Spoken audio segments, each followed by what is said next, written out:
혜진입니다. 방금 제가 햄찌 아가들과 팬더마우스 베딩을 갈아주고 또 집을 청소해주는 거 보셨죠? 진짜 2시간이 훌쩍 넘게 청소를 했어요. 제가 구름이 집에는 해동지를 전체 베딩으로 사용했는데요. 사실 해동지는 추운 겨울에 전체 베딩으로 하기에는 조금 무리가 있어요. 왜냐면 해동지가 굉장히 얇은 소재라고 해요.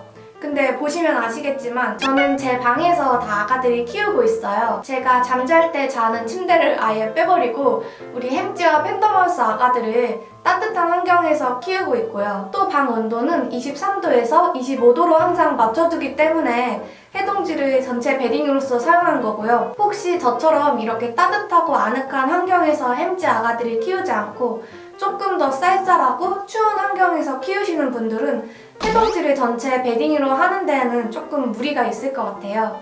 이 점 꼭 유의해주세요. 오늘은 제가 굉장히 많은 분들이 궁금해하시고 또 헷갈려하셨던 베딩에 관해서 알려드리려고 해요.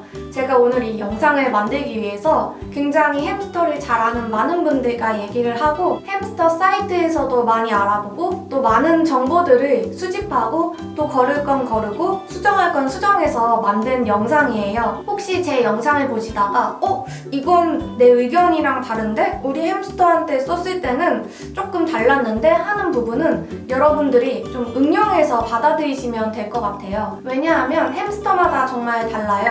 어떤 후기가 좋은 베딩을 사는데 우리 집 햄스터 아가는 알레르기 반응이 있는 경우도 있고 또 어떤 경우에는 질병이 일어나는 경우도 있다고 해요. 정말 햄스터 특성마다 다르기 때문에 우선은 제가 대표적인 정보를 알려드리는 거니까 도움이 될 부분들을 중점적으로 좀 받아들이면 되지 않을까 해요. 그럼 베딩에 관해서 함께 공부해보도록 할까요? 베딩이란 무엇일까요?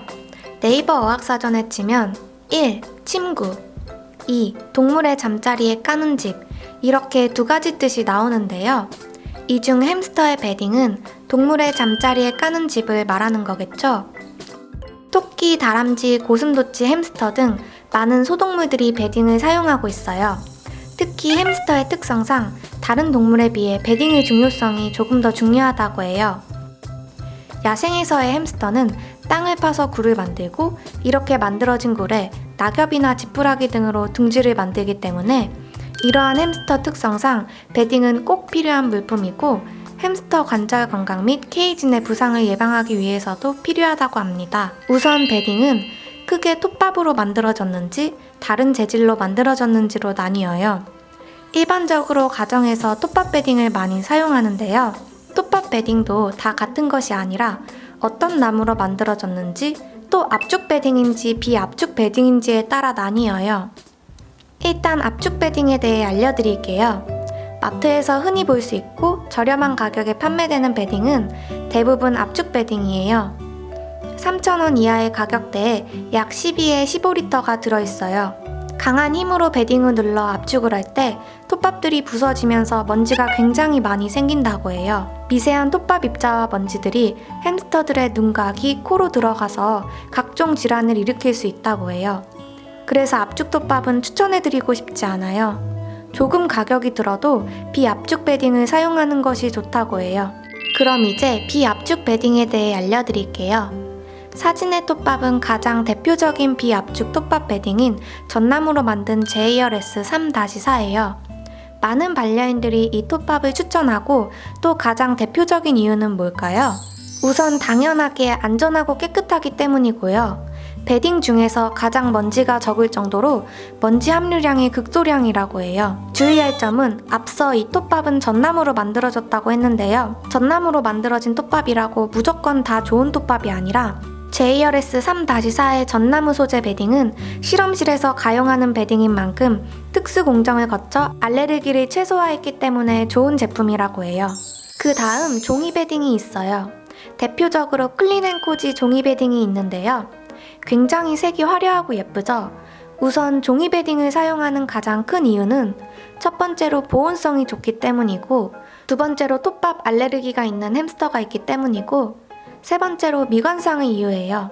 사실 대부분의 종이 베딩은 톱밥보다 먼지가 많을 수밖에 없다고 해요. 하지만 클린앤코지의 경우 수많은 종이 베딩 중에서 가장 먼지가 적은 종이 베딩이라고 해요. 그래도 이렇게 체에 여러 번 먼지를 털어내고 사용하는 반려인들도 많다고 해요.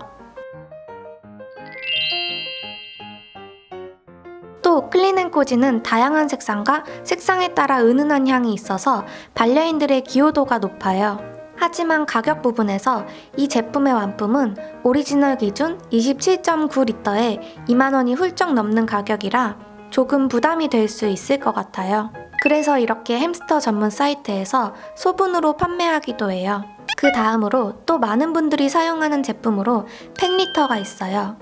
이 베딩은 천연 신소재 섬유 베딩이라고 해요. 완품 10리터에 약 6-7천원대 가격이고 핑크, 옐로우, 민트 3가지 색상이 있어요. 그런데 섬유 소재로 먼지가 매우 많다고 해요.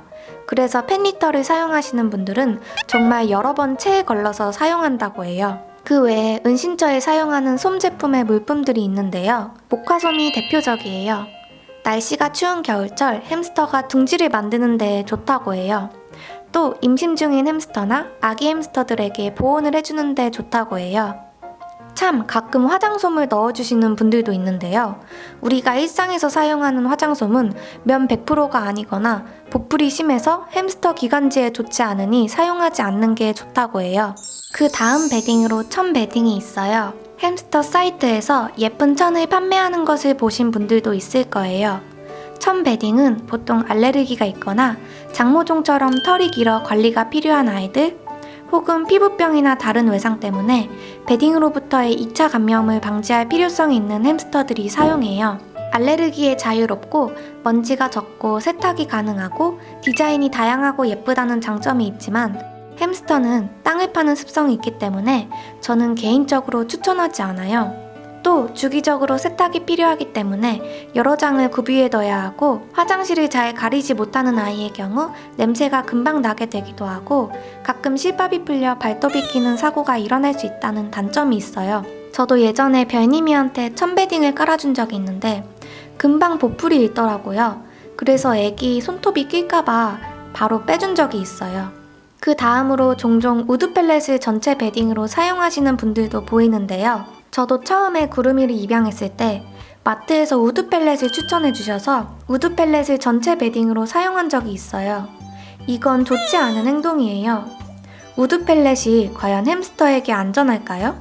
딱딱한 우드 펠렛은 원래 고양이 화장실 모래의 일종이라고 해요. 우드 펠렛은 충격 흡수율이 거의 없기 때문에 햄스터의 관절에 무리가 갈 수 있어요. 또 햄스터가 철장에 매달려 있거나 떨어졌을 때 충격을 전혀 흡수하지 못한다고 해요. 그리고 햄스터의 소변이 닿으면 모래 형태로 바뀌는데 이 모래가 햄스터의 기관지에 들어가면 치명적이라고 합니다. 그래서 저는 우드 펠렛을 추천해드리지 않아요. 마지막으로 무베딩에 대해 알려드릴게요. 간혹 무베딩을 생활화하는 분들도 보셨는데요. 보통 무베딩은 아가가 질병에 걸려 2차 감염을 예방하기 위해 베딩을 빼두는 경우가 대표적이에요. 햄스터 아가가 질병에 걸려 2차 감염이 우려되는 경우에 무베딩을 한다고 해요. 이 경우는 어쩔 수 없는 경우라서 베딩이 없는 생활을 하지만 그 외에는 여러분과 저 모두 베딩을 도톰히 깔아주도록 해요. 여러분, 오늘은 제가 베딩에 관해 알려드렸는데요.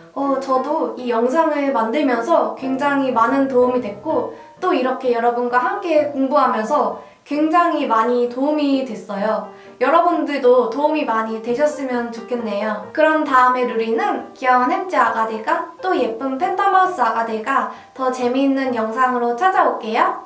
오늘도 구독하기 꾹 눌러주시고 좋아요, 댓글 하나씩 꼭 부탁해요. 그럼 여러분 안녕!